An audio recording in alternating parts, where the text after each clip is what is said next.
Hello everyone, कैसे हैं आप सब। तो अभी हमें पता चला है कि सीबीएसई ने सैंपल पेपर निकाल दिए हैं बच्चों के लिए अभी से ही। ठीक है, तो आपको घबराने की बिल्कुल भी जरूरत नहीं है। हम पूरा का पूरा सीबीएसई पेपर को एनालाइज करेंगे, सॉल्व करेंगे। ठीक है, और ये पेपर है अपना 2023 2024। अभी जो बच्चे 9 से क्लास 10th में आए हैं उनके लिए। ठीक है, कि एक बार बच्चों को आइडिया लगाने के लिए, बताने के लिए कि पेपर कैसा आ सकता है इस बार। हार्ड आएगा, उसका लेवल क्या होगा, मीडियम होगा, इजी होगा, डिफिकल्ट होगा, लेवल कैसा होगा पेपर का। तो आज हम इस क्वेश्चन पेपर से डिस्कस करने वाले हैं और अच्छी तरीके से हम एनालाइज करने वाले हैं कि आपकी इंग्लिश का पेपर कैसा आ सकता है। हम प्रेडिक्ट कर लेंगे अभी से। ठीक है, तो एक बार जनरल इंस्ट्रक्शंस हम यहाँ पे पढ़ लेते हैं। क्या है, देखो पहले तो ये देखो, अपने जो मैक्सिमम मार्क्स रहेगा इंग्लिश का वो रहेगा अपना 80 रहेगा, और टाइम अलाउड टाइम मिलेगा अपने को 3 घंटे आपको दिए जाएंगे। ठीक है, पेपर पूरा अच्छे से सॉल्व करने के लिए। जनरल इंस्ट्रक्शंस हम पढ़ लेते हैं एक बार यहाँ पे। The question paper contains 3 sections, reading, grammar, writing and literature. ठीक है, सेक्शन ए आपका होगा रीडिंग, सेक्शन बी आपका होगा grammar and writing, and then followed by section C that is literature. Second है अपना attempt questions based on specific instructions for each part. ठीक है, तो आपको हर क्वेश्चन बहुत ही ध्यान से पढ़कर ही अटेम्प्ट करना है, ये बात आपको ध्यान में रखनी है। ठीक है, तो let's move on to the section A that is आपका है reading skills, that contains of total 20 marks. Read the following text. ठीक है, तो ये आपको एक अनसीन पैसेज यहाँ पर गिवन होगा। मैंने अपनी प्रीवियस वीडियो में भी आपसे डिस्कस किया था कि कैसे पैसेज आएंगे। पहला पैसेज जो होगा आपका आएगा डिस्क्रिप्टिव पैसेज आएगा। दूसरा पैसेज जो आपका जो सीबीएसई बोर्ड आपको देगा वो है आपका केस बेस्ड पैसेज। तो फर्स्ट है अपना as discussed earlier descriptive passage अपना फर्स्ट आएगा। As a high school student, okay, तो on attempting the passage part आपको पूरा पैसेज रीड आउट नहीं करना है। ठीक है, आपको क्या करना है, आपको एग्जाम से पहले जो 15 मिनट मिलेंगे आपको अच्छे से क्वेश्चन पेपर देखना है। उसके अंदर आप सेक्शन ए की ही रीडिंग लगाएंगे उस 15 मिनट। ठीक है, आपको आंसर नहीं लिखने होते कॉपी में, आपको 15 मिनट दिए जाते हैं कि आप अपना क्वेश्चन पेपर अच्छे से पढ़ ले। उसमें आपको सेक्शन ए जो कि आपका अनसीन पैसेज है उसको आपको अच्छे से पढ़ना है। ठीक है, जैसे ही आपका पेपर स्टार्ट होगा तब आपको नहीं पढ़ना है, आपको सीधा अपना आंसर लगाना है। ठीक है, तो जस्ट फॉर योर अभी आपके कन्वीनियंस के हिसाब से मैं एक बार पैसेज पढ़ के बता देती हूँ कि कैसा पैसेज आ सकता है। तो डिस्क्रिप्टिव पैसेज में as a high school student studying poetry can be a roller coaster ride. This journey is punctuated by moments of profound appreciation for simpler pieces and intermittent frustration with more complex works। ठीक है, तो first line से ही हमको यहाँ पे जो मैंने अभी फर्स्ट फुल स्टॉप तक अभी मैंने पढ़ा है, फर्स्ट लाइन आपकी जो है वो किसके बारे में बता रही है, आपको थोड़ा आइडिया लग गया होगा। इट्स ऑल अबाउट पोएम और पोएट्री से रिलेटेड कुछ है, राइट। नेक्स्ट अपन बढ़ते हैं। Let's be real here, some poems are just plain confusing and no amount of rereading seems to help decipher the intended meaning। ठीक है, यहाँ पर ये क्या कहने चाह रही है लाइन, कई बार होता है कि पोएम्स इतनी हार्ड होती है कि बार बार हमें उनको पढ़ते रहना पड़ता है so that we can decode the poem, analyze the poem कि पोएट ने क्या लिखा है पोएम के अंदर। ठीक है, decipher means to decode it. Okay, what do you mean by decipher? Decipher means to decode it. तो यहाँ पे वोकैबुलरी देखो, डेसिफर, इंटेंडेड, काफी अच्छी यूज की गई है। Profound appreciation, the puzzlement that results from such instances can be both vexing and demotivating. If solving a riddle is what was intended, then playing Sudoku is a better option. One is led to ponder it, obscurity was the goal। ठीक है, काफी अच्छी vocabulary यहाँ पर use की गई है। ठीक है, तो आपको सबसे पहली चीज का ख्याल यही रखना है कि आपकी vocab is your top priority for English paper. ठीक है, आपको अपनी वोकैब पे फोकस करना है। Conversely some pieces resonate with the reader's soul, stirring feelings of warmth, happiness and connection to the word. Often these compositions center on themes that are universally understood, such as love, nature, or faith. Being able to actually understand what the poet is trying to say can feel like a little victory and is welcome relief after grappling with more perplexing poetry. What do you mean by perplexing? Perplexing is confused or seem confused, मतलब कुछ समझ में नहीं आने वाला, ठीक है. It means perplexing, right? तो हमको इस पूरे पैसेज का अभी हमने फर्स्ट और सेकंड पैराग्राफ हमने पढ़कर हमने देखा कि काफी अच्छी वोकैबुलरी यूज की गई है. तो आपको आइडिया लग ही गया होगा कि कैसा पेपर आने वाला है, किस लेवल का पेपर आने वाला है. Okay, now we jump on to answer the questions. Answer the following questions based on passage above. ठीक है, आपको देखो घर पे बैठ के पूरा पेपर आपका जो सीबीएसई का मैं यहाँ तो सॉल्व करा ही रही हूँ, ठीक है. बाकी आपको घर पर भी खुद बैठ के अच्छे से एनालाइज करना है पेपर का, ठीक है. अभी से ही तैयारी स्टार्ट कर दो, ठीक है. Which of the following statements best describes the author's attitude towards studying poetry? Okay, statements आपको गिवन है यहाँ पे. फर्स्ट क्वेश्चन पूछ रहा है कौन से फॉलोइंग स्टेटमेंट से पता लग रहा है कि ऑथर ने अपना जो उसका एटीट्यूड है पोएट्री के लिए कैसा है, अच्छा है, बुरा है, कैसा है. तो इसका आंसर हम देख लेते हैं. That is C. recognizes the challenges of studying poetry but also acknowledges the rewards it offers. देखो, पॉइंट नंबर 1, आपको हमेशा एक चीज याद रखनी है. जो भी आपका आपने पूरा पैसेज रीड किया, ठीक है, आपको जो अनसीन पैसेज भी गिवन होता है वो पैराग्राफ के फॉर्म में गिवन होता है, right. 1 2 3 4 5 and then followed by 6 and 7. Okay, जो भी आपका फर्स्ट क्वेश्चन बनता है पैराग्राफ लाइक अनसीन पैसेजेस के अंदर, वो हमेशा क्रोनोलॉजिकल ऑर्डर में चलता है. What do you mean by chronological order is, आपका जो फर्स्ट क्वेश्चन होगा वो हमेशा पैराग्राफ 1 के अंदर आपको उसका आंसर मिलेगा. क्वेश्चन 2 का आंसर आपको पैराग्राफ 2 के अंदर मिलेगा, 3 के अंदर 3 का. तो likewise you will get all the answers, right. तो आपको बिल्कुल भी डरने की जरूरत नहीं है कि मिल नहीं रहा है, क्या रहा है, आपको कंफ्यूज नहीं होना है वहां पे, बिल्कुल भी घबराना नहीं है, ठीक है. ये जो मैंने स्ट्रेटेजी बताई है, follow this and you will succeed. What is the tone of the writer in the given lines from paragraph 1? Rationalize your response in about 40 words.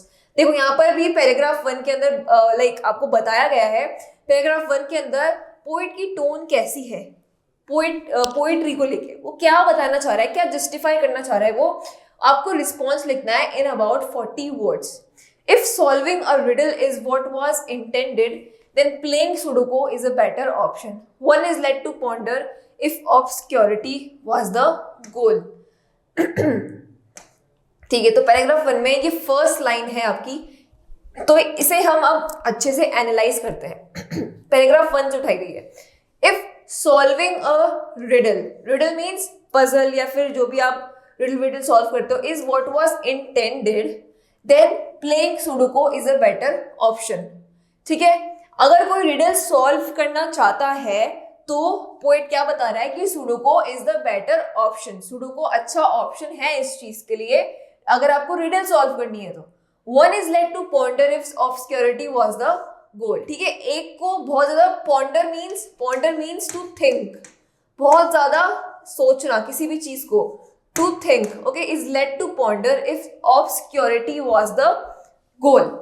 ठीक है, तो इस लाइन से अब क्या एनालाइज कर पाते हैं, अब देखते हैं कि अकॉर्डिंग टू बोर्ड का जो मार्किंग स्कीम है उसके हिसाब से क्या आंसर है. ठीक है, अब देखिए यहाँ पे कितना अच्छे से आंसर लिखा है, द टोन. ओके, टोन पूछा था, हम आपको टोन ही बताएंगे. द टोन कैसी थी? Critical, rational. The writer seems to be expressing their skepticism and dissatisfaction with poems that are overly obscure and difficult to understand. ठीक है, तो राइटर यहाँ पर थोड़ा क्रिटिकल, थोड़ा लाइक क्रिटिकल टाइप रैशनलाइज कर रहा है इस चीज को कि बहुत ज्यादा जो है, कई बार पोएट्स जो है अपनी पोएम्स के अंदर बहुत ज्यादा उलट फुलट लाइनें लिख देते हैं और बहुत हार्ड हो जाता है हमारे लिए उस चीज को एनालाइज कर पाना कि आखिर पोएट कहना क्या चाहता है पोएम में. ठीक है, इसलिए क्रिटिकल रैशनल का है. क्यों कहा है ऐसा?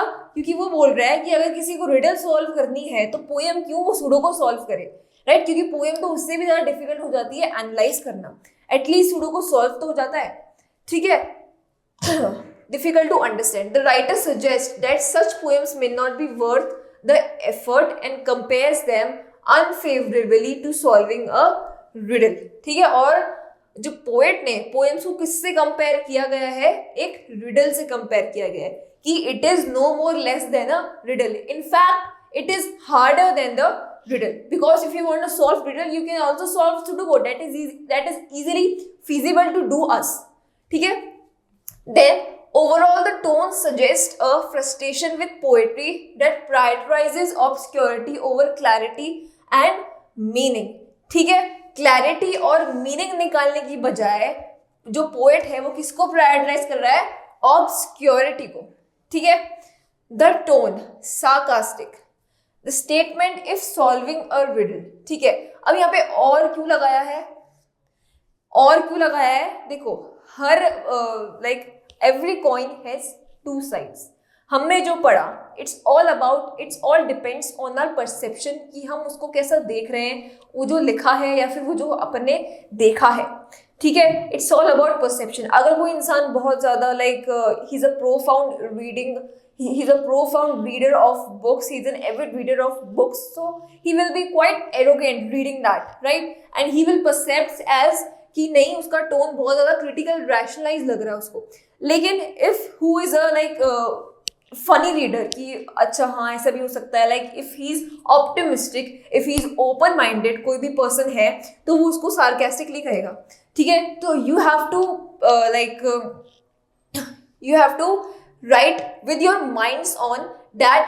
आप उसकी जो लैंग्वेज है रैशनल करके भी बताओगे और वो टोन सार्केस्टिक में करके भी बताओगे. ठीक है.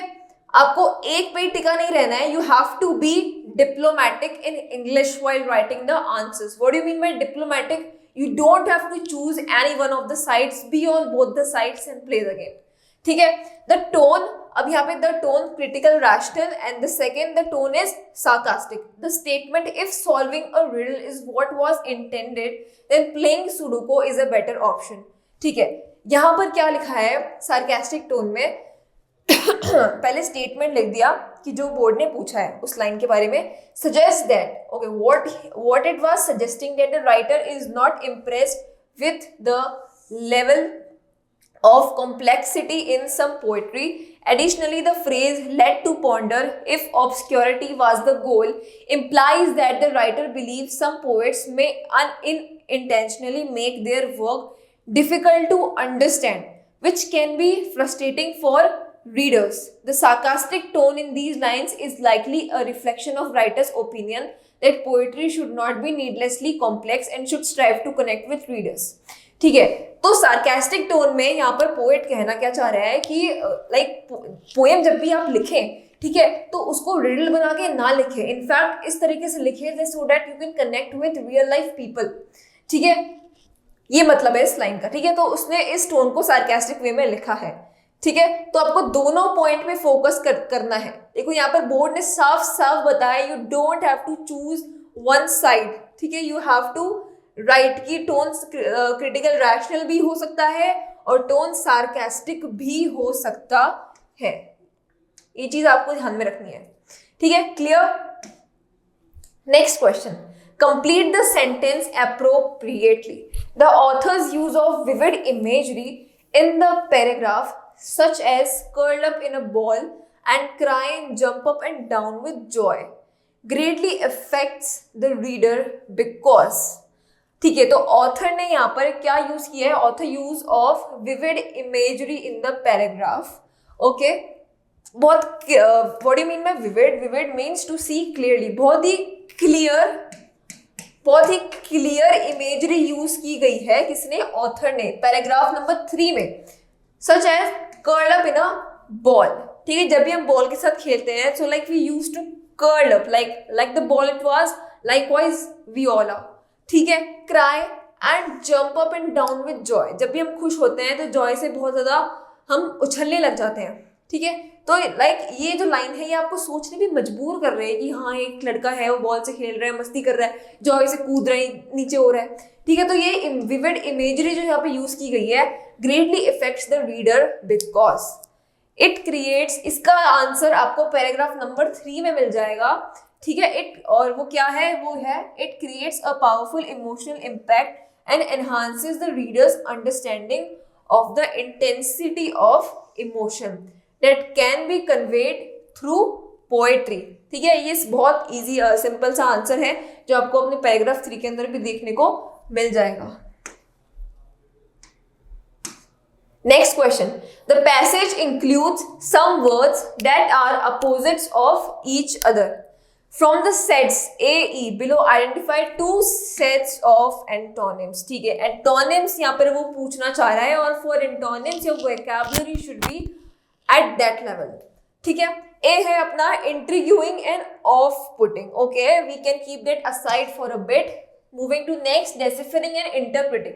Deciphering मैंने आपको पहले ही बताया, deciphering means decode, interpreting भी likewise same ही होता है. If you are decoding, you are interpreting, you are analyzing. So yes, ये synonym वाली कैटेगरी में आ गया. It will not be an antonym. और इसको हमने 1 मिनट के लिए साइड रखा है. Appreciate and applaud are very common words of appreciation. तो ये भी नहीं हो सकता है. Simple and challenging. Okay, this could be our antonym because एक चीज तो बहुत सिंपल लग रही है और चीज बहुत डिफिकल्ट चैलेंजिंग लग रही है. तो एक अपन को सेट मिल चुका है. ठीक है, नेक्स्ट देखते हैं हम emotions and feelings. Okay, emotions and feelings are kind of the same thing. ठीक है, तो ये भी नहीं हो पाएगा, ये भी सिनोनिम वाली कैटेगरी में आ गया. बचा क्या, एक अपन को मिल गया सिंपल एंड चैलेंजिंग एंड दूसरा है अपना इंट्रिग्यूइंग एंड ऑफ पुटिंग. ठीक है, तो ऐसे आपको अपने ऑप्शन से आपको अपना आंसर ढूंढना है. इसका आंसर देख लेते हैं. Intriguing and off putting, simple and challenging. They represent opposite concepts with simple meaning, easy, uncomplicated or straightforward.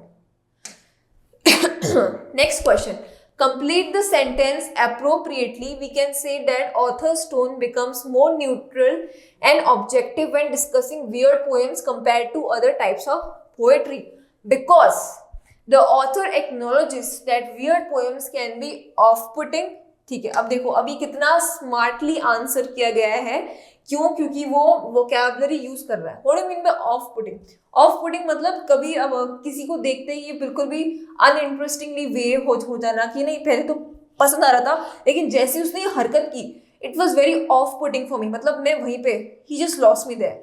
ठीक है, ये होता है ऑफ पुटिंग का मतलब. But also appreciates their uniqueness and their challenge they represent to readers. Hence the author is being neutral and objective with no bias. Easy question था और paragraph 5 के अंदर से आपको इसका आंसर मिल जाएगा.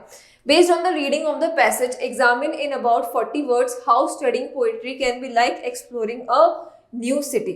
ठीक है, on the reading of your passage आपको एग्जामिन करना है. 40 वर्ड्स के अंदर आपको अपना आंसर लिखना है कि how studying poetry can be like exploring a new study. ठीक है, तो ये भी आंसर आपको खुद देखो, ये जो सारे आंसर्स लिखे गए हैं वो सारे आपके पैराग्राफ के अंदर से निकाले गए हैं. Likewise you also have to do that. ठीक है, just as exploring a new city requires an open mind and a willingness to embrace the unexpected. Studying poetry requires an openness to different styles and approaches and a willingness to be challenged and surprised by what you find. ठीक है, तो ये हो गया question number 6 का आपके answer passage के अंदर से. अब आपको जब आप पेपर सॉल्व करेंगे तो ये जो भी आंसर्स जो CBSE बोर्ड ने यहाँ पे लिखे हैं, ठीक है, ये आपको अपने पेपर में से पैराग्राफ के अंदर से ढूंढकर निकाल के रखने हैं कि सही में ये है भी यहाँ पे या नहीं. ठीक है, इससे आपको और अच्छे से आइडिया लगेगा कि कहाँ से आंसर्स निकाले जाते हैं, कैसे आंसर्स निकाले जाते हैं. ठीक है, इसलिए next question. What is the message conveyed by Hina's experience in the following case? Hina spends hours trying to analyze a poem for her assignment and finally feels a sense of accomplishment and pride when she understands. Only those with natural talent for poetry should engage with it. B. Persistence makes studying poetry a rewarding pursuit. C. Study of poetry is guaranteed to impress others. या फिर D. The efforts of studying poetry is inversely proportional to rewards gained. ठीक है, तो इसका answer क्या होगा आपका? That is option B. Persistence make studying poetry a rewarding pursuit. ठीक है, Q is rooted in paragraph 4. Hina's experience of finally unlocking poem meaning and feeling a sense of accomplishment shows if one is persistence. ठीक है, तो इसके question में ही answer दे रखा है. क्या दे रखा है? Rewarding if one is persistent. ठीक है, one can finally achieve success in reading the poem or in analyzing a poem if one person is persistent. ये already यहाँ पे मेंशन है, तो ऑप्शन बी इसका आंसर होगा. Don't get confuse guys, use your brains. Okay, next question. State whether the following lines display an example of a simple complex emotionally charge down right weird poem. ठीक है, ये एक normally poem यहाँ पे given है, इसके बारे में आपको लिखना है कि ये सिंपल है, डिफिकल्ट है एनालाइज करने में. ये जो पोएम अभी हम पढ़ेंगे आपको एनालाइज करना है, इज दैट सिंपल, कॉम्प्लेक्स और इमोशनली चार्ज या डाउनराइट वियर्ड और पोएम. ठीक है, again I am saying answer कुछ भी हो सकता है, बट आपको बोर्ड के हिसाब से आंसर लिख के आना है कि कौन सा क्या इफेक्ट पड़ेगा जब एग्जामिनर उसको रीड करेगा. It's all about perception guys. ठीक है, then we read the poem. The sun rises in the east, a new day begins, a fresh start. Birds chirp, nature wakes up, a peaceful feeling in my heart. So these 5 lines are very simple to analyze and interpret that वो कहना क्या चाह रहे हैं poet कि सन जो है, सन rises in the east, तो नए दिन की शुरुआत होती है, एक फ्रेश स्टार्ट होती है. ठीक है, चिड़ियाओं की चहचहाने की आवाज़ आती है, और nature wakes up, a peaceful feeling in my heart. बहुत ज़्यादा पीसफुल फीलिंग, लाइक मुझे लग रही बहुत ज़्यादा शांति मिल रही है मुझे ये सब सुन के, ये सब देखकर. So I guess this is simple. इसका आंसर होगा सिंपल है एनालाइज करने में, इंटरप्रेट करने में. Simple, this word is simple in terms of its language, structure and content. It describes a natural scene which is easy to comprehend and has peaceful effect on the reader. ठीक हो, यहाँ पे answer तो दिया ही दिया है कि simple है, लेकिन साथ में एक्सप्लेनेशन भी दिया है. ठीक है, सो गाइज आपको सिर्फ अगर लिख दिया है state whether, so you have to state simple है या कॉम्प्लेक्स है क्या है, साथ में रीजन भी देना है. ब्रैकेट के अंदर आप रीजन दे सकते हैं. ठीक है, उससे एग्जामिनर पे बहुत ही अच्छा इम्पैक्ट पड़ता है. ठीक है, तो नेक्स्ट यहाँ पर हमारा स्टार्ट हो गया है, नेक्स्ट पैसेज हमारा यहाँ पे स्टार्ट हो गया है, जो कि है हमारा केस बेस्ड पैसेज. ठीक है, तो पूरा अनसीन पैसेज हम रीड आउट नहीं करेंगे. ठीक है, ये आपको अपने घर पर अच्छे से सॉल्व करना है इस पैसेज को. I am leaving for you guys.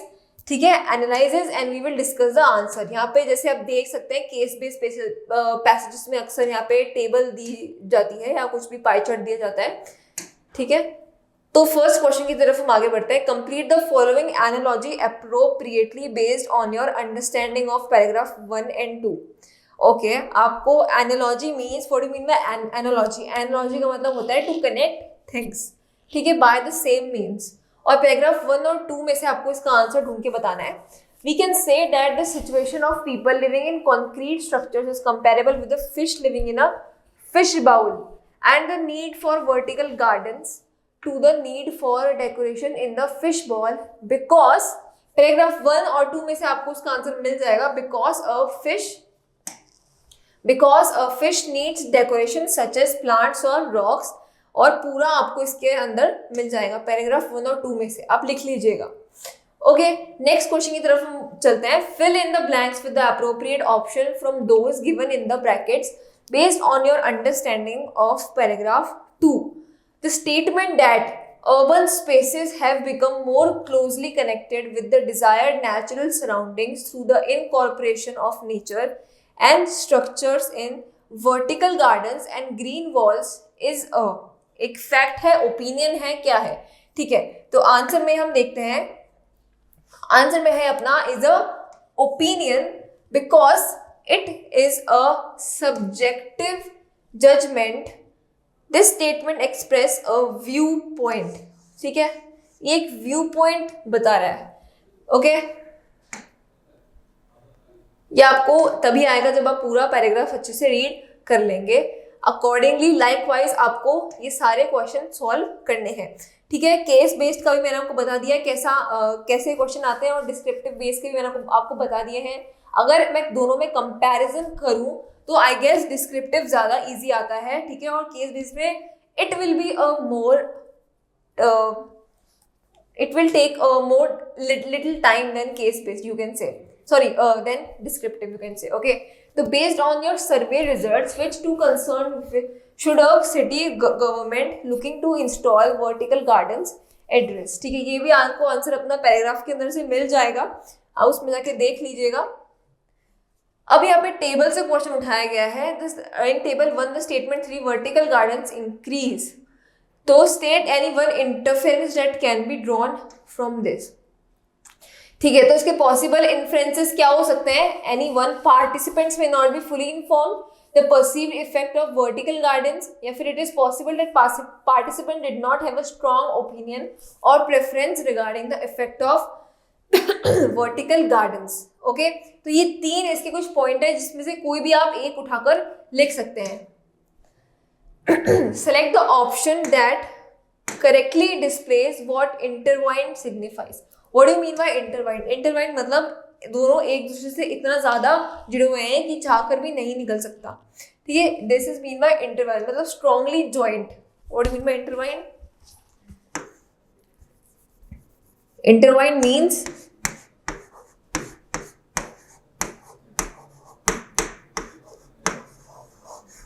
strongly joined, strongly attached कह दो या joint कह दो। देखो गाइस, हो सकता है कि क्वेश्चंस रिपीट हो जाए, यही क्वेश्चन आ जाए, तो ये अगर आप पेपर अच्छे से सॉल्व कर लेंगे, ठीक है, तो इससे बढ़िया तो कोई बात हो ही नहीं सकती है। ठीक है, तो मैं आपको सारी वोकैब भी अच्छे से यहाँ पे लिखवा रही हूँ कि किसका क्या मतलब है। हो सकता है इंटरवीन्ड फिर से पूछ ले या फिर आ जाए, right. So be prepare for any questions board can ask. हो सकता है वो सेम ही क्वेश्चन दे दे, सेम केस बेस्ड पैराग्राफ दे दे। ठीक है, फिर इंटरवाइंड मीन स्ट्रॉन्गली अटैच और जॉइंट, तो आपको फिगर में से बताना है कि कौन सा ऐसा फिगर आपको देखने में लग रहा है कि बहुत ज्यादा स्ट्रॉन्गली अटैच्ड है या जॉइंट है। ठीक है, हम यहाँ से स्टार्ट करते हैं। ये तो बिल्कुल नहीं हो सकता because it is diverging, right. ये भी डाइवर्स कर रहा है अप इन अपोजिट डायरेक्शंस, ये भी नहीं हो सकता है। ठीक है, एक अपना ऑप्शन जो बन सकता है वो है ये वाला ऑप्शन, ऑप्शन 2 अपना बन सकता है। ठीक है, it is you can see that it is how strongly they are connected, और ये नहीं हो सकता है क्योंकि इसमें बीच में ऑलरेडी लाइन आ रही है, तो कनेक्टेड तो ये है ही नहीं। ठीक है, अब इसका आंसर हम देख लेते हैं क्या है। ये वोकैब आप जरूर नोट कर लीजिएगा, मैं आपको बताने जा रही हूँ। ठीक है, तो इसका ऑप्शन है ओनली सेकेंड। नेक्स्ट है आपका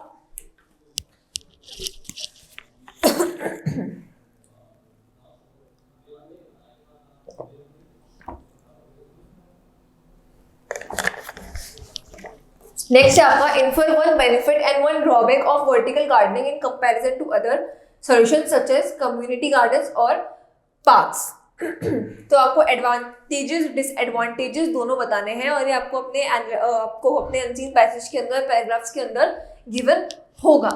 ठीक है, तो आप उसमें से आप निकाल के देख सकते हैं। और ये जो भी आंसर है गाइज, आपको अपने क्वेश्चन पेपर के अंदर निकाल कर ढूंढना है कि if they points are matching और नॉट। ठीक है, इससे आपका कॉन्फिडेंस बढ़ेगा कि हाँ, पैराग्राफ में से उठाए गए ये क्वेश्चंस। ठीक है, तो आपको प्लीज आप जाकर इसको प्लीज चेक कीजिएगा, मिलाते रहिए मेरे साथ answers. Advantages of vertical gardens over other green spaces, advantages दे दिए ये 2 और डिसएडवांटेजेस बता दिए 2। ठीक है, और ये ध्यान में रखना है कि 40 वर्ड्स में आपको अपना आंसर देना है। Which of the following is the main take away from the study mentioned in the passage, और ये आपकी स्टेटमेंट्स दे रखे हैं जिसमें से सही आंसर है इसका, that is option B. Vertical gardening is a sustainable practice that can transform urban spaces into green areas. Okay. Next section आपका यहाँ पे start होने जा रहा है, that is writing skills and grammar. We have successfully completed the section A और analyze किया है कि आपका CBSE बोर्ड ने कैसे questions डाले हैं, किस तरह की vocab डाली है, क्या level रखा है, और according to me अगर मैं बताऊँ तो आपका जो level है, जो आपका expected आपका जो बोर्ड हो सकता है in upcoming 2024 year, it could be moderately, it would be moderate level तक हो सकता है। ठीक है, इजी तो नहीं कह सकते बिल्कुल भी, क्योंकि वोकैब अभी हमने देखी है कि कैसी आई है। ठीक है, so moderately like easy to moderate हो सकता है। ठीक है, अब हम ग्रामर से देखते हैं कि ग्रामर कैसी आई है, और राइटिंग स्किल्स देखते हैं। Complete any 10 of 12 of the following task as directed. Fill in the blanks by using the correct form of the word in the bracket for the given portion of a letter. Okay तो यहाँ पर एक letter given है आधा अधूरा, आपको verb की सही फॉर्म बतानी है, फर्स्ट आएगी, सेकंड आएगी, थर्ड आएगी, अकॉर्डिंग टू द सेंटेंस. ठीक है, this is with reference to committee's letter of recommendation that. Highlight का आपको बताना है, हाईलाइट की वर्ब बतानी है, क्या आएगा, हाईलाइटेड आएगा, हाईलाइट्स आएगा या क्या आएगा. The nominations for safe residential area award for this current year. ठीक है, सो लेट अब यहाँ पे हाईलाइट को लगाकर देखते हैं कि यहाँ पे ये सेंटेंस से मैच हो रहा है, लग रहा है कि नहीं लग रहा है.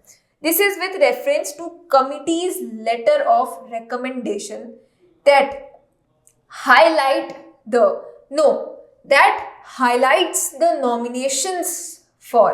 ठीक है, तो यहाँ पर एस और आ जाएगा, यहाँ पे हाईलाइट्स, क्या आएगा यहाँ पे, हाईलाइट्स, ये फॉर्म आएगी आपकी वर्ब की. The nominations for safe residential area award for the current year. Read the given sentence from a recipe review article, identify the error correction. Okay, यहाँ पर आ चुका है आपका, और यहाँ पे आपको एक लाइन गिवन है, एक सेंटेंस गिवन है. सेंटेंस हम रीड आउट करते हैं, then we will find the error कि क्या एरर इसमें हो सकता है detect. This delightful recipe must keep your hunger pangs at bay with its balanced spices and oriental flavor.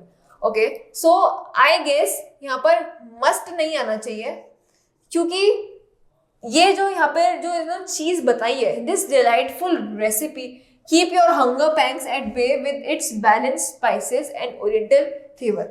Must is not means compulsory, नहीं, ये होगा ही होगा. It will कीप योर, ठीक है, वो यहाँ पे फ्यूचर का बता रहा है, आप खाओगे तभी तो आपको हंगर पैंग्स आने से वो रोकेगा.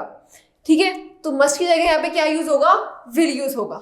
ठीक है, तो यहाँ पर आपको आपको यहाँ पे ऐसे लिखना है, एरर यहाँ पर है आपका मस्ट, और करेक्शन में आपको अपना लिखना है यहाँ पर विल. ठीक है, आपको अपनी आंसर शीट के अंदर यही सेम बॉक्स बनाकर आना है, और जो भी आपका एरर है उसमें आप वो लिखेंगे, और जो उसकी जगह करेक्शन आएगा उसकी जगह आप ये लिखकर आएंगे.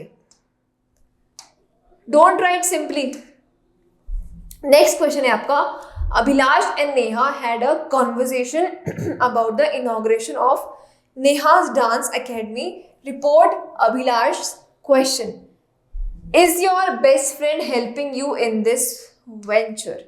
ठीक है, इसको आपको रिपोर्ट करना है. ठीक है, अभिलाष के क्वेश्चन को आपको रिपोर्ट करना है, तो क्या होगा इसका answer, Abhilash asked Neha whether, whether भी आ सकता है, इफ भी आ सकता है, हम we will considering whether for now.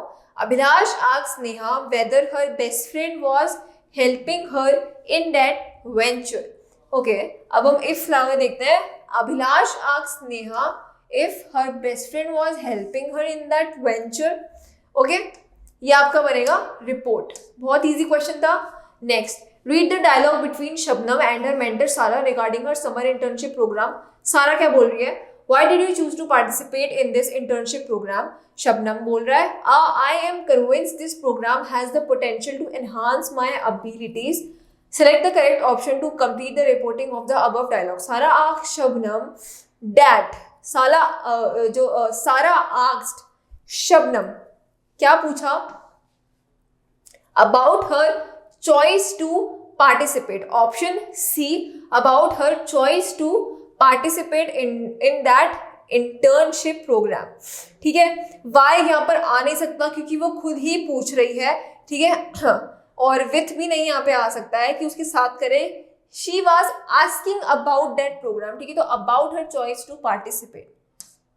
Next question, fill in the blanks by choosing the correct option to complete the concluding line of an issued circular by an organization to its managers. A copy of the plan is enclosed and answer क्या दे रखा है अपना, this may be communicated to all team leaders for compliance. A copy of the plan is enclosed and that may be communicated to all and this may be communicated to all. ठीक है, तो यहाँ पर this use होगा instead of that and then, because it is in a singular form जो कि team leaders को already जा रहा है, ठीक है। तो इसका आंसर होगा दिस। नेक्स्ट क्वेश्चन है अपना, again error writing, error correction वाला अपना क्वेश्चन आया है। Identify the error and supply correction for the given sentence from a commercial company's current marketing strategy. The company aimed at increasing authority in areas frequently visited by the clients. Use the given format for your response. ठीक है, यहाँ पर क्या आना चाहिए? The company aimed at increasing, या वो company कर चुकी है या कंपनी कर रही है? ऑब्वियसली बात है कंपनी कर रही है, तो एम्ड की जगह एम्स आएगा। And again last likewise previous question, you have to write your error word here, that is aimed, and your correction word here, that is aims. It's a current projection document, ठीक है, जैसे कि answer में भी दे रखा है, it's a current projection document। और आपको ये बात ध्यान में रखनी है कि हमेशा आप जब भी एरर करेक्शन का क्वेश्चन आपसे पूछा जाएगा, आपको ये बात ध्यान में रखनी है कि आपको हमेशा ये बॉक्स यहाँ पर बनाकर आना है, ठीक है।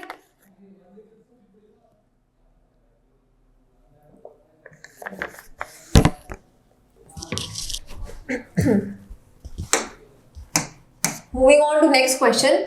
Select the option that identifies the error and supplies the correction for the closing line from an analytical report. ठीक है, तो ये रिपोर्ट हमारे पास गिवन है। In conclusion this study explore the association among short sleep pattern and overweight youngsters. ठीक है, ये again आपका एरर करेक्शन टाइप आपका फॉर्म नंबर 2 है, ठीक है, जिसमें से आपको बताना है कि कौन सा जो गलत लिखा गया है यहाँ पे, ठीक है। आपको फाउंड आउट करना है एरर इस फॉर्म में, ठीक है। तो लेट्स गेट गोइंग। एक्सप्लोर ये नहीं हो सकता है, ऑब्वियसली बात है, ये नहीं होगा, ठीक है। नेक्स्ट है आपका एंड और। In conclusion this study explores क्या कर रही है? वो एक्सप्लोर की the association among short sleep pattern and overweight. And कब आता है? जब दोनों चीजों के बारे में हम बात करते हैं, और का यूज यहाँ पे नहीं होगा, तब और इज यूज फॉर चॉइस। तो ये ऑप्शन भी हमारा कट आउट हो गया है। देन हम सी पे चलते हैं, अमंग इन बिटवीन। ठीक है, यहाँ पे दोनों चीजों को लेकर अगर हम बात कर रहे हैं तो ऑलवेज बिटवीन आएगा। बिटवीन रेप्रेजेंट, यहाँ पे 2 जनों की बात हो रही है और अमंग बहुत सारे जनों की बात हो रही है, ठीक है। तो यहाँ पर हमें अपना ऑप्शन मिल गया, that is option C, among between. Option C is the correct answer.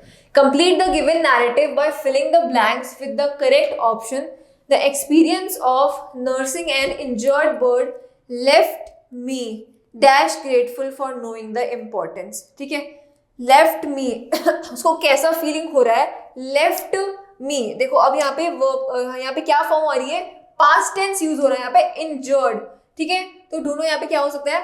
having felt आएगा, यहाँ पे क्या आएगा? having felt।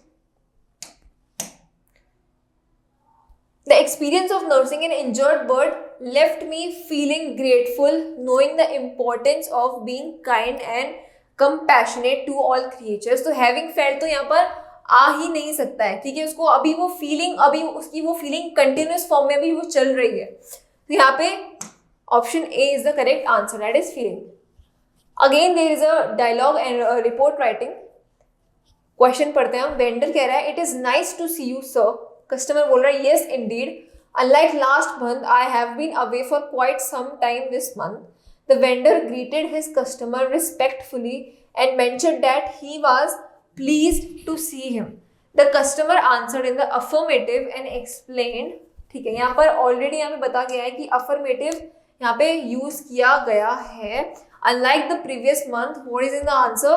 Unlike the previous month, he had been away for quite some time that month। देखो, जब तक आप खुद एनालाइज नहीं करेंगे इस जो भी सीबीएसई ने निकाले हैं सारे पेपर्स, तब तक you will not get through it. So मैं आप मेरी रिक्वेस्ट आप लोगों से यही है कि प्लीज आप इन पेपर्स को सॉल्व कीजिए। Not only English, maths, SST, सारे आप बैठ के एनालाइज कीजिए। अगर कोर्स नहीं भी हुआ है तो भी आप देखिए कि कैसे क्वेश्चंस फॉर्म हो रहे हैं कौन से चैप्टर्स में से, ठीक है। वो बैठ के देखिए, एनालाइज कीजिए, हो सकता है सेम क्वेश्चंस रिपीट होने के बहुत ज़्यादा हाई चांसेस हैं। Okay, next question, fill in the blanks by choosing the correct option to complete the live feed on a school news channel. Congratulations, change makers! The regional competition awards have been announced and a school music club dash the first prize. Answer देखते हैं क्या आएगा। Its answer is option D, that is has won the first prize. यहाँ पे past tense में बात हो रही है तो according to past tense यहाँ पे has won आएगा। Complete the line from a self-awareness song by filling the blanks with the correct option. The river runs through your veins. The trees and mountains dash your name. ठीक है, यहाँ पर according to me यहाँ पे आना चाहिए calls your name। ठीक है, ऑप्शन देखते हैं क्या आएगा। ओके, call your name यहाँ पर आएगा। The river runs through your veins. The trees, mountain call your name. The moon and stars watch over. You are guiding your way back home to dream the night away. देखो गलती किसी से भी हो सकती है, ठीक है। आपको भी लगा होगा कि यहाँ पे कॉल्स आ सकता है, बट नो, यहाँ पर क्या आएगा, कॉल आएगा। It will mountains call your name. Option B, that is call. Next और लास्ट क्वेश्चन आपके ग्रामर सेक्शन का, identify the error in supply correction. ठीक है, तो यह है अपना question. Note, passengers will not reach the airport late in order to avoid a fine equivalent to 5% of the basic fare. यहाँ पर क्या आएगा आपका, that is आंसर है आपका will की जगह क्या आएगा, यहाँ पे should यूज होगा। Passengers should not reach the airport late. will तो future tense में चला गया, ठीक है। यहाँ पर क्या हो रही है कि नहीं, लेट होने ही नहीं चाहिए, इट इज कंपल्सरी की नहीं, it is a must that they should not get late, ठीक है। तो यहाँ पे आपको एरर वाला आपको वर्ड लिखना है कि क्या है आपका एरर वाला वर्ड है आपका विल, और यहाँ पे करेक्शन वर्ड आपको लिखना है, दैट इज आपका यहाँ पे शुड। ओके, ये बॉक्स आपको मैं फिर से बता रही हूँ, आपको अपने आंसर शीट्स में ऐसा ही बॉक्स बनाकर आना है और एरर इसके अंदर फिल करना है and write the correction. Section B में ही अब अपना ग्रामर सेक्शन खत्म हो चुका है और अपना राइटिंग सेक्शन यहाँ पर अब हमारा स्टार्ट हो गया है, ठीक है। तो यहाँ पर as Vaishali Nathani of 214 Indrayan apartments, Vaishali street, Daipur, you believe that forming ecology clubs and appointing eco-minders in your city can aid in the preservation and conservation of nature. Write a letter to the MLA. Okay, यहाँ पे formal letter writing यहाँ पे आ गई है, अपने आप को अपने MLA को लेटर लिखना है। क्या आ गई है यहाँ पे, फॉर्मल लेटर राइटिंग आती है। देखो एग्जाम्स मैंने पिछली बार भी आपको बताया था कि फॉर्मल लेटर राइटिंग आएगी ही आएगी, इट्स कंपल्सरी। तो formal letter writing, letter to editor, letter to MLA या फिर लेटर टू प्रिंसिपल जैसी चीजें आपको देखने को आपको मिल सकती है क्वेश्चंस के अंदर। So do practice formal letter writing, ठीक है। तो ये CBSE ने निकाला है कि according to marking scheme letter होना कैसा चाहिए। अच्छे से देख लीजिए कि लेटर को कैसे लिख कर आना है, कितना नीट क्लीन यहाँ पर लेटर लिखा है। हो सके तो आंसर शीट में हमेशा नए पेज से लेटर लिखे, ठीक है, उससे बहुत अच्छा इंप्रेशन पड़ता है, पूरा लेटर एक साथ पढ़ने में आ जाता है, ठीक है। It will get help you score good and better marks, ठीक है। सजेस्टेड रिस्पॉन्स, यहाँ पे सेंडर्स एड्रेस आ गया है, डेट आ गया है, ठीक है, और जिसको भेज रहे हैं उसका भी यहाँ पे एड्रेस आ गया है, ठीक है, receiver's address. Then subject suggestion regarding to the need to form ecology clubs, then salutation, that is madam, यहाँ पे MLA मैडम है इसलिए मैडम लिखना है। This letter is written to express my concern about the environment, ठीक है। अब इसने फर्स्ट लाइन में ही लिखा है कि मैं लेटर लिख किसके बारे में रही हूँ, उसने बता दिया कि it is about environmental degradation in our city and suggest a solution के लिए। तो फर्स्ट पैराग्राफ में क्या लिखा है कि वो like he or she is introducing कि मैं किसके बारे में लेटर लिख रही हूँ, मेरी प्रॉब्लम क्या है और मुझे सोल्यूशन क्या चाहिए, ठीक है। देन सेकेंड पैराग्राफ में क्या आया है, ecology clubs can run by resident volunteers who may undertake activities such as making bird houses, planting native trees, water harvesting and creating compost piles to nurture and protect the local ecosystem. ठीक है, अब वो यहाँ पे solution बता रहे हैं कि कैसा होना चाहिए, some of the implication of farming.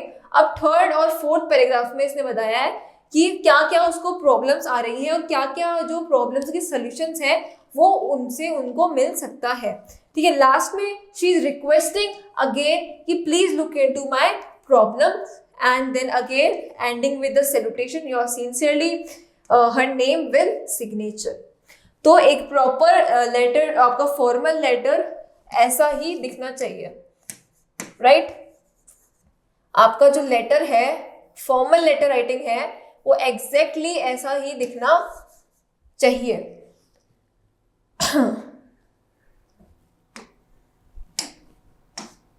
Next question है आपका, आपको चॉइस दी गई है 2 लेटर्स के अंदर and this is also a letter to, आपको लेटर टू एडिटर को ही आपको इसमें लिखना है. तो अगेन यहाँ पे फॉर्मल लेटर राइटिंग यूज की गई है और लेटर यहाँ पे अगेन कुछ इस तरीके का आपको दिखेगा.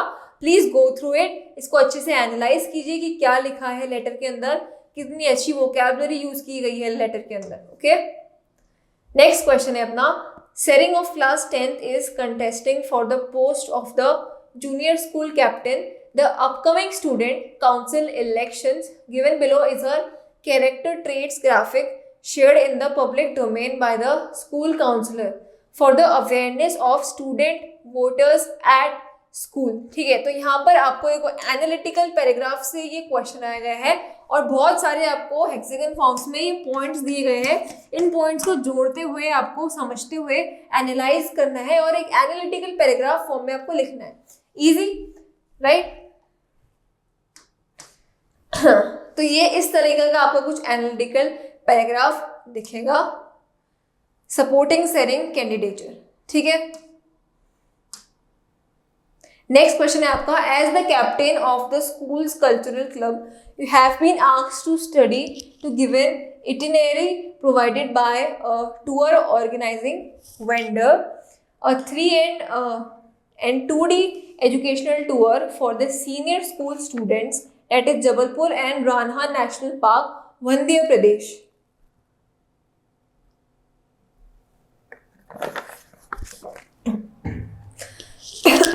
तो tour and travel sightseeing by bus, यहाँ पे पूरा का पूरा चार्ट यहाँ पर आपको प्रोवाइड किया गया है. ठीक है, आपको इसके बेस पे एनालिटिकल पैराग्राफ लिखना है. यहाँ पर देखिए ये चार्ट आपको यहाँ पर गिवन है कि डे 1 क्या होगा, 22 नवंबर 2023, यहाँ से यहाँ तक आपकी जो बस जाएगी, अराइवल टाइम दे रखा है, साइट सीइंग डेस्टिनेशन आपको यहाँ पे दे रखी है, time spend at destination is not given, कितना भी हो सकता है यहाँ पे. So it is about taking rest. Second day क्या होगा, वही आपको सेम आपका मेनू दे रखा है.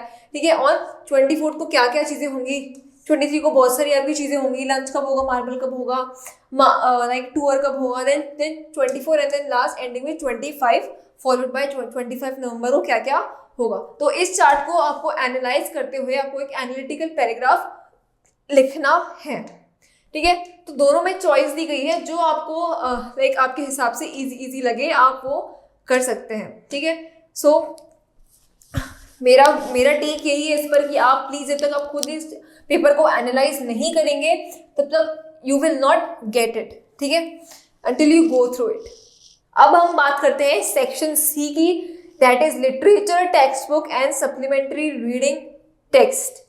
ठीक है, लिटरेचर में आपको 2 बुक्स गिवन है, एक है आपकी मेन कोर्स टेक्स्ट बुक जो है आपकी फर्स्ट फ्लाइट और दूसरी है आपकी सप्लीमेंट्री रीडिंग बुक जो कि है आपकी फुटप्रिंट्स विदाउट फीट. उन दोनों बुक के बेसिस पर आपका पूरा लिटरेचर जो पार्ट है उस पर से आपके क्वेश्चंस फॉर्म होंगे. ठीक है, next starting with read the given extract and answer the question for any one of the 2 given. The question he tried to answer was simple. What is the purpose of the 12 tiny gold spots on a monarch pupa? Everyone assumed the spots were just ornamental, Ebright said, but Dr. Urquhart didn't believe it. ठीक है, so the making of the scientist chapter में से ये question एक extract based question आपको यहाँ पे दिया गया है. ठीक है, तो इस के बेसिस पे आपका क्वेश्चन बनता है कि state any one interference about doctor awkward from the given context. Everyone assumed the spots were just ornamental, Ebright said, but Dr. Urquhart didn't believe it. Answer क्या आएगा? We can infer that Dr. Urquhart was a scientist who questioned assumptions. He was willing to investigate alternative explanation for phenomena. Dr. Urquhart was a curious, open-minded scientist. He was not content to simply accept conventional wisdom. ठीक है, तो ये answer आप देखो अपने perception के हिसाब से पढ़ना है. जब तक आप चैप्टर रीड नहीं करेंगे तब तक आप इस चीज का आंसर नहीं लिख पाएंगे. It is not like the unseen passages that you have first in the reading कि आप देखकर लिख दें. ठीक है, इसके आपको चैप्टर अच्छे से, आपको चैप्टर की स्टोरी, आपको चैप्टर का मोरल क्या है आपको अच्छे से पता होना चाहिए. ठीक है, नेक्स्ट आपका ट्रू और फॉल्स के बेसिस पे आपका क्वेश्चन है, is very easy. Again एब्राइट approach towards finding. Extract based question में से ही क्वेश्चन 3 आपका बनता है. ठीक है, मेकिंग ऑफ साइंटिस्ट में से लिया गया है. ओके, और ठीक है, इसमें चॉइस है द प्रपोजल जो है आपकी एक प्ले है जो कि फर्स्ट स्लाइड का आपका लास्ट चैप्टर है आपका द प्रपोजल. उसमें से एक एक्सट्रैक्ट उठाया गया है. Lomov, it's cold, I am travelling all over, if I got examination before me, the great thing is. ठीक है, आपको पूरा अच्छे से एक्सट्रैक्ट पढ़ना है कि एक्सट्रैक्ट कहना क्या चाह रहा है, उसकी स्टोरी लाइन क्या है. ठीक है, देन उसके बेसिस पे क्वेश्चन है which of the following is not a reason why Lomov thinks he must marry. इसका आंसर है that is A, he is already 35 years old. ठीक है, he is in love with Natalia. और option ए भी इसका answer बन सकता है क्योंकि जो लोमोव होता है असल में ही is of 35 years of age. ठीक है, सो आप ये भी लिख कर आ सकते हैं. Why is it fair to say that Lomov's tone when he says, "What more do I want?" It uncertain and questioning. Answer in about 40 words. Lomov's tone when he says, "What more do I want?" is uncertain and questioning because he is trying to convince himself that Natalia Stepanova is a suitable match for him, but at the same time he seems to be struggling with doubts and fears. His tone suggests that he is trying to reassure himself that he has made the right decision, but he is not entirely convinced. Next question है आपका, read the following descriptions A to C and identify which one correctly corresponds to the extract. A debate is a formal discussion on a particular topic, usually with 2 or more people presenting different viewpoints and arguments. A soliloquy is a speech given by a character alone on stage which reveals their innermost thoughts and feelings to the audience. इसका option होगा that is option B, a soliloquy is a speech given by a character. ठीक है, next question है 4. If an actor were to enact this extract what would he require to focus on while modulating his voice. The language used in these lines is simple and straightforward. The words and phrases are easy to understand and the poem is written in a conversational tone. Despite its simplicity, however, the poem carries a profound message about the destructive power of both fire and ice. Okay? तो poem क्या है अपनी यहाँ पे? I think I know enough of hate to say that for destruction ice is also great and would suffice. ठीक है, तो fire and ice poem में से ये एक्सट्रैक्ट यहाँ पर लिया गया है. ठीक है, जिसके बारे में आपको बताना है. देन आपका नेक्स्ट क्वेश्चन है fill in the blanks with one word. When the speaker says that ice could also bring about the end of the world, he refers to dash as the means for destructions.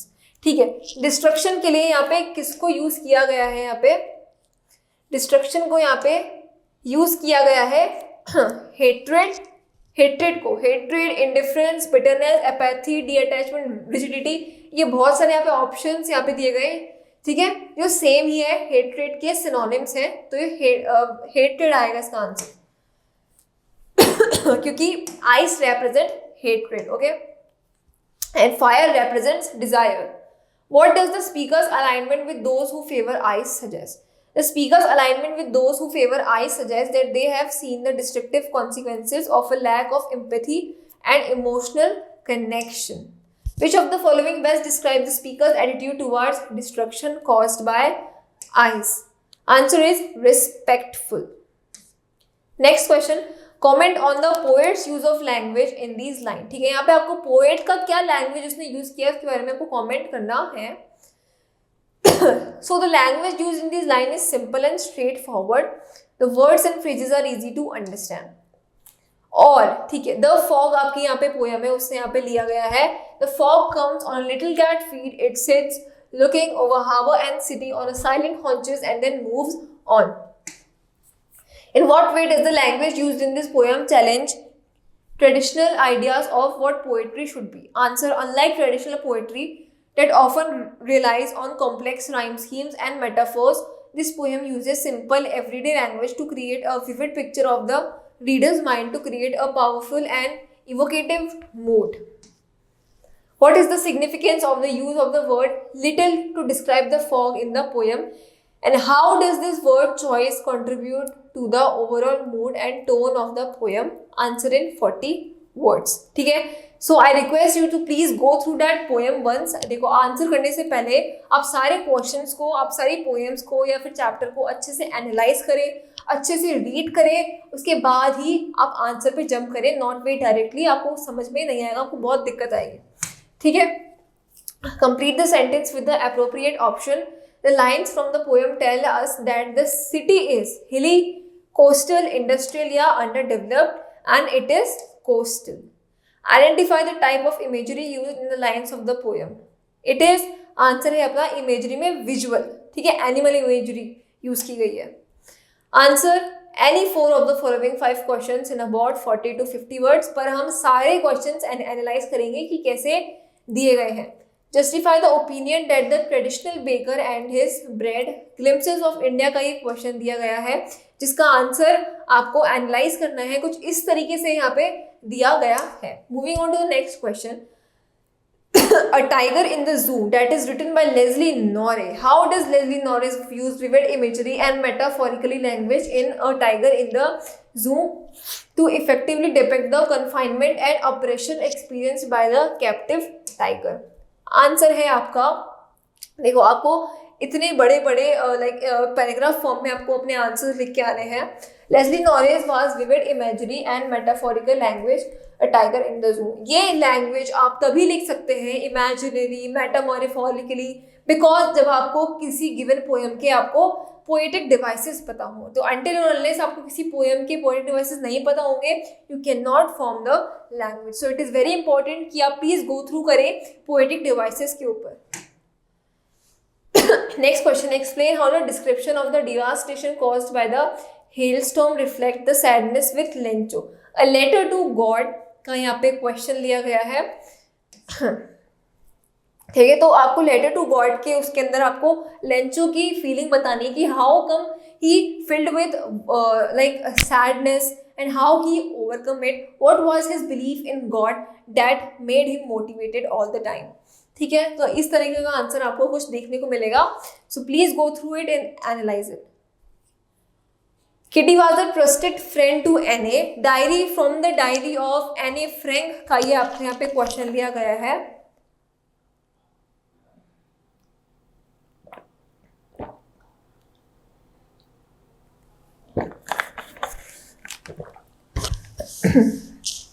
Kitty was a trusted friend to Anne.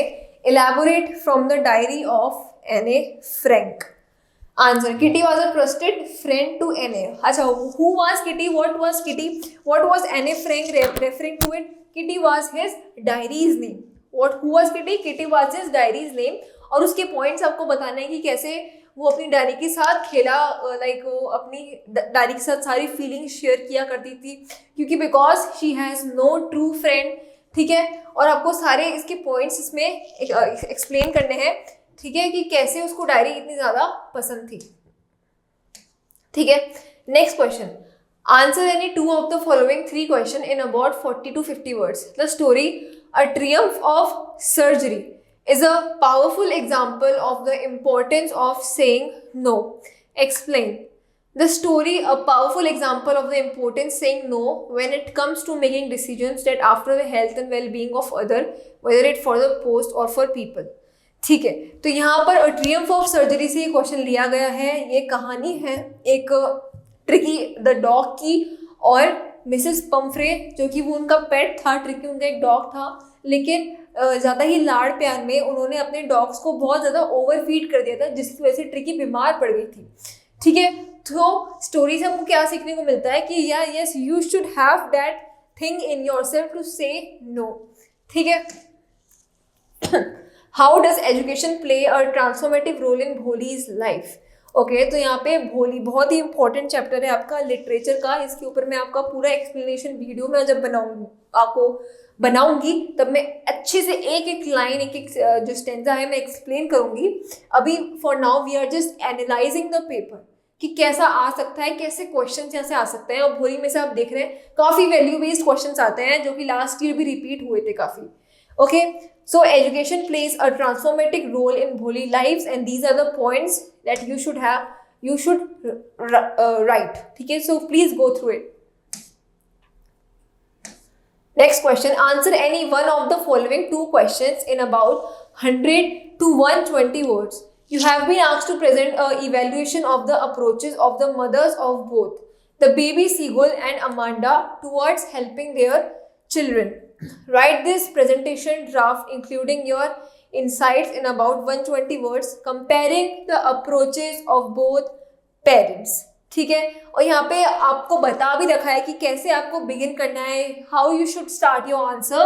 और यहाँ पे दे रखा है you may begin this way, one acknowledges that both parents, Amanda's mother and the baby seagull's mother, both however reference Amanda and his first flight.